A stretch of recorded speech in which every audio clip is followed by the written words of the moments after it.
There we are with the first shots of the M43 Glock single stack after I put a new threaded barrel and the old slide back on it and did some upgrades.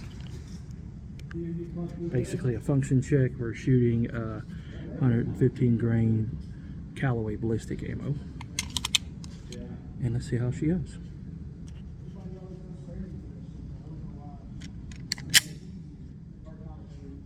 Oh, and we're using ETS 6 plus 2 bag extension for a total of 8 rounds, so it's super YouTube safe because it's under 10.